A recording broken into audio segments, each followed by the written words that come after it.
Vamos para uma entrevista agora, voltando a falar sobre o caso Robinho. A gente vai conversar com Adriana Cecílio. A Adriana é advogada, ela é professora de Direito Constitucional também. Vai voltar a falar conosco, lembrando que o STJ emitiu para a Justiça de Santos a ordem de prisão para que o Robinho volte, portanto, agora sim cumpra, na verdade, a prisão no Brasil. A ordem foi expedida e a gente está acompanhando. Vamos conversar então com ela, a nossa convidada que já está conosco. Doutora Adriana, bem-vinda, boa noite para a senhora. O que acontece a partir de agora? Qual que é a expectativa em relação a esse caso? Acho que o microfone da senhora está desativado aí. Ótimo. Boa noite a Boa todos, noite. obrigada mais uma vez pelo convite, um prazer estar aqui conversando com os colegas novamente. Esse caso é um caso emblemático, é um caso que cria um precedente em uma situação que nunca ocorreu no nosso país, que é a decisão de transplantar um processo, uma decisão, trazer uma decisão para cumprimento no nosso país. Então, é algo que, para o direito das mulheres, é uma decisão extremamente marcante, é algo que vai entrar para a nossa história. O que nós vimos ontem foi uma decisão da Corte Especial do Superior Tribunal de Justiça, que determinou a homologação dessa sentença, que já havia transitado em julgado na Itália, então, portanto, já existe a formação de culpa. Em razão disso, a nossa Constituição, que diz, né, que ninguém pode ser considerado culpado sem trânsito em julgado de sentença penal condenatória, então, uma vez que a sentença já transitou em julgado, ele já pode ser culpado, considerado culpado, e, portanto, o STJ dividiu em duas partes a decisão. A primeira foi a decisão pela homologação, ou seja, dizer que a sentença é válida aqui, portanto, é possível iniciar o cumprimento da sentença, e a segunda parte foi no sentido de dizer se fazia-se necessário aguardar o trânsito em julgado desta decisão da Corte Especial, da decisão que simplesmente homologou a sentença. E o entendimento da Corte foi no sentido de que não haveria necessidade de aguardar o trânsito em julgado para o início do cumprimento da sentença. E aí, a defesa impetrou um habeas corpus no Supremo Tribunal Federal, invocando, né, a presunção de inocência, dizendo que não houve ainda o trânsito em julgado da decisão que homologou essa sentença da Corte Italiana, e que, portanto, uma vez Doutora, que existe a possibilidade de interpor, né, de opor aí embargos de declaração e provavelmente a defesa irá interpor também um recurso extraordinário para o Supremo Tribunal Federal e que então não seria necessário o início do cumprimento da pena já de imediato. Mas doutora, essa a senhora está falando aí ainda dos instrumentos jurídicos, né, que a defesa do jogador pode ainda, enfim, usar, né, no Supremo Tribunal Federal. A gente está aguardando uma decisão do Fux, que, como a gente mostrou mais cedo, a tendência é se manifestar favoravelmente ao que decidiu o STJ. Mas a minha pergunta, ela vai um pouco além ainda, pegando como exemplo e juntando, né, dois casos que a gente está vendo essa semana, que tem o mesmo assunto relacionado, que é a violência contra as mulheres, né? No caso Uhum. do Daniel Alves, que aí tem a notícia do pagamento de fiança para ele sair dessa condenação também de estupro, ele está preso. A minha pergunta é: a gente já tem o Robinho condenado, enfim, a gente está nessa questão da homologação, mas se realmente a justiça brasileira fizer essa homologação e levar tudo isso adiante, ele for preso, ele vai poder também, como o Daniel Alves, abrir os cofres milionários que ele tem e pagar para sair? Existe alguma chance do Robinho comprar a sua liberdade, como o Daniel Alves, também um criminoso por estupro, está comprando? Não, é muito boa a tua pergunta para a gente conseguir traçar essa diferença, Carla, porque o que acontece? A sentença do Daniel Alves foi uma sentença em primeira instância e que, portanto, caberia, né, recursos, e foi isso que aconteceu lá. O Ministério Público ingressou com recurso, pleiteando 9 anos de prisão, ele foi condenado a 4 anos e meio. A defesa pede 12 anos e ele ainda está tentando rever essa decisão. Ou seja, lá a decisão não transitou em julgado. Em razão disso, a defesa e as outras partes puderam recorrer. Então, o que a defesa pediu? Uma vez que ele já está preso há bastante tempo, a defesa disse que seria razoável ele poder cumprir essa parte, aguardar este período, enquanto não é julgado, esses recursos não são julgados, que ele poderia aguardar em liberdade mediante o pagamento da fiança. É importante dizer que a sentença ela continua sendo válida. O que a corte vai analisar é essa questão do prazo. Acho muito difícil, arrisco dizer, que pese não tenha acessado os autos do processo, mas considerando todo o andamento e as provas robustas que estão, né, que foram abarcadas, que todo mundo comentou a respeito, é muito difícil que essa sentença seja revertida. Então, o que aconteceu lá não tem possibilidade de acontecer aqui, porque aqui a situação do Robinho é outra. Aqui a sentença que está sendo discutida aqui é só o início, quando ele irá começar a cumprir Então, essa decisão. só para deixar claro, para todo mundo saber, assim, o Robinho não vai conseguir pagar para sair da cadeia, se ele for de Não, fato. No Não há dinheiro Brasil, que não, faça isso não. para ele, no caso. Não, professor, essa possibilidade não existe no Brasil. Nesse momento processual, não. Antes de passar no a palavra Brasil, pro coach, rapidinho, só para a desculpa. gente trazer uma informação sobre a fiança do Daniel Alves, porque o Neymar da Silva Santos, que é o pai do jogador Neymar, disse hoje que não vai ajudar com o pagamento de fiança. Tá aí a nota oficial, a fiança do Daniel Alves, condenado por estupro em Barcelona, lá na Espanha. Na nota ele disse o seguinte: como é do conhecimento de todos, num primeiro momento ajudei Daniel Alves sem nenhum vínculo com qualquer processo.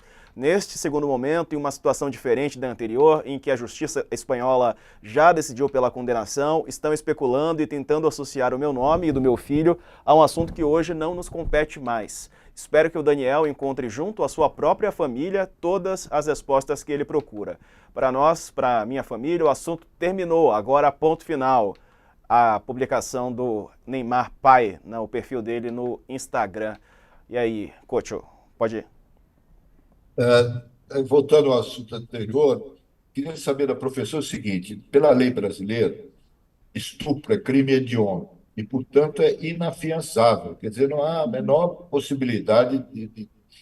Nesse caso, o que a senhora acha da decisão da justiça espanhola, né? Que, na verdade, era para ser um caso emblemático, né? Uhum, Pedagógico em defesa da mulher.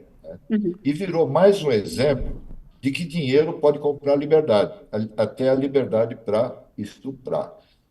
Tirando todas exatamente. as questões ainda que não transitou em julgado, então, mas o que ficou para a população é isso. Quer dizer, quem tem grana não fica preso. É, o- Não é o- muito ruim? Antes da professora responder, vamos ver o que o presidente Lula falou sobre esse assunto mais cedo? O dinheiro que o Daniel Alves tem, o dinheiro que alguém possa prestar para ele, não pode comprar a ofensa que um homem faz a uma mulher praticando estupro, onde o sexo é uma coisa feita por dois e tem que ser permitido e não ser feito por dois. Isso, na verdade, é crime. Bom, tá aí, né? O áudio não tá tão bom, mas ele criticou essa possibilidade de pagar a fiança. Foi ontem à noite ainda no jantar em comemoração ao aniversário do PT. Agora sim, doutora. Então, em relação a essa faço coro aí com o comentário do Ricardo, no sentido de que esse caso ele está sendo acompanhado no mundo inteiro. Então, acho que faltou uma certa sensibilidade aos magistrados que analisaram esse pedido, porque realmente a mensagem que foi passada ao mundo é: a mulher luta, luta, luta, quando ela finalmente consegue ganhar, ela não leva. Né? Então, houve todo um processo que é sempre muito dramático, muito difícil, em todos os lugares do mundo. Infelizmente, as mulheres são desacreditadas, ocorre a revitimização, então a vítima acaba sendo sempre tão acusada quanto, ou às vezes mais, do que o agressor, que é extremamente problemático, que é um dos fenômenos que faz com que as mulheres acabem demorando muito para ter coragem de procurar a justiça e realmente denunciar uma agressão sexual, porque elas passam por um verdadeiro purgatório. As pessoas acusam de uma série de coisas, desacreditam, vasculham a vida da pessoa. Então, é uma situação extremamente cruel. Então, aqui no Brasil, é importante a gente dizer que essa decisão do STJ, ela foi especialmente importante, porque pela primeira vez, o STJ teve uma sensibilidade, não pela primeira vez a aplicação do protocolo, mas utilizou como base o protocolo com julgamento de perspectiva de gênero, que foi um protocolo aprovado pelo CNJ, que inclui uma série de diretrizes, uma série de cuidados necessários quando um processo envolve uma mulher. Então, um dos fundamentos da decisão que homologou a sentença aqui no Brasil foi a ideia de não revitimizar a vítima, porque normalmente o que teria que ser feito era refazer o processo todo aqui para ele ser condenado aqui. Mas aí existe uma legislação, a lei de imigração, que entrou em vigência em 2017, e ela estabelece que não pode ocorrer bis in idem, uma pessoa não pode ser processada duas vezes pelo mesmo crime. Então, em razão disso, com base nisso, com base no protocolo de julgamento com perspectiva de gênero, o STJ entendeu que não se fazia necessário esse procedimento de refazer o processo aqui e que, portanto, eles poderiam simplesmente homologar a sentença e dar a ordem de início de cumprimento Professora, Oi. pelo que a senhora está falando, eu entendo que, não sei se é isso, que, como especialista, a senhora não acredita que os recursos que a defesa do Robinho está entrando venham a ter sucesso junto ao Supremo. É isso? Eu acredito que não, porque a sentença, todo o processo na Itália, o Robinho contou com uma excelente defesa, né? Ele teve todo o acesso ao devido processo legal, ele teve a possibilidade de se defender em cada uma das provas, então não existe nenhuma nulidade processual que pudesse ser revista, não há como rever o mérito. O que a defesa muito provavelmente irá fazer, e isso, né, com uma tentativa aí de ganhar tempo para evitar o início do cumprimento da sentença, é o que eles estão fazendo, impetrar um habeas corpus questionando que não houve o trânsito em julgado da decisão que homologou essa sentença italiana. Acredito que o ministro Fux não deva conceder segurança, espero que eu tenha a razão ao trazer esse palpite, né? Mas imagino que não. O ministro Fux tem um perfil, ele não está na ala dos garantistas, dos libertários penais, ele está na outra ala mais conservadora. Então, eu acredito que ele não deva conceder a segurança, não deva expedir um contramandado de prisão. Mesmo que seja denegada a ordem, ainda assim eu acredito que a defesa vai interpor um recurso extraordinário no Supremo, questionando essa questão, porque foi um dos fundamentos que eles apresentaram na defesa, que o fato ocorreu em 2013, e essa lei que autoriza simplesmente você transplantar a decisão para o Brasil e iniciar o cumprimento da pena, é essa lei de 2017. E aí existe uma norma, né, no direito penal que diz que não pode haver, se a lei ocorre depois do fato e ela prejudicar o réu, ela não pode ser aplicada. Mas o que né, o Ministério Público alegou é que se trata de uma lei processual, e lei processual não se submete a essa regra, a essa ideia de não poder retroagir e atingir fatos pretéritos. Então, em razão disso, eu acredito que a homologação será mantida e ele deve cumprir a pena aqui no Brasil. Eu sei que não é uma ciência exata, mas esses instrumentos todos que a defesa tem a seu dispor e que deve utilizar, dá para a gente fazer um cálculo de quanto isso vai, digamos, enrolar este processo, alongar este processo, demorar? Ou não dá para fazer essa avaliação? Não dá. Eu acredito que é difícil, né, a gente especular, porque a pauta do Supremo é uma pauta instável, sempre temos aí situações bastante urgentes, mas, em especial, se a corte não conceder a segurança e ele já começar o cumprimento da pena, um recurso extraordinário para questionar o fundamento da decisão dada pela Corte Especial é uma ação que demoraria mais tempo para ser analisada, que talvez tenha votos divergentes, então é uma coisa que provavelmente demoraria sim, demoraria bastante. Mas aí ele já estaria preso, é isso? Sim, é o que esperamos. Tudo vai depender dessa decisão do HC, né? Se o ministro Fux denegar, ele tem que começar o cumprimento imediato Aí da não tem sentença. problema de demorar muito, né? Se ele já É, estiver aí, preso, não e tem, aí, não tem o problema que a Carla levantou, né? seria um problema se, de fato, né, o STF, o ministro Fux, conceder essa segurança, porque ele continua em liberdade durante todo esse tempo, até iniciar efetivamente o cumprimento da sentença. Exato. Lembrando que está para sair essa decisão do ministro Luiz Fux, que deve negar o pedido da defesa de Robinho. Enquanto isso, a última informação que temos é que o STJ comunicou à Justiça de Santos sobre a prisão de Robinho. A gente está acompanhando o desdobramento desse caso. Voltando a falar sobre o caso Daniel Alves, professora, a vítima falou sobre esse assunto, o UOL traz um relato dela com exclusividade, está em destaque no nosso site também.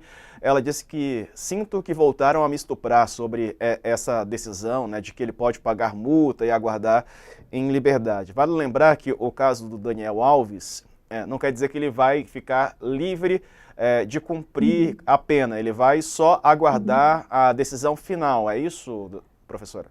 Exatamente, exatamente. Foram interpostos recursos em face da decisão de primeira instância que o condenou ao cumprimento de 4 anos e meio de prisão. Então, o que foi pedido pela defesa e que foi concedido pelo tribunal foi a possibilidade dele aguardar esse período aí que esses recursos serão analisados. Considerando aí a expertise de algumas colegas que atuam também na Espanha, a expectativa é de que o julgamento desses recursos deva demorar mais ou menos um ano e meio.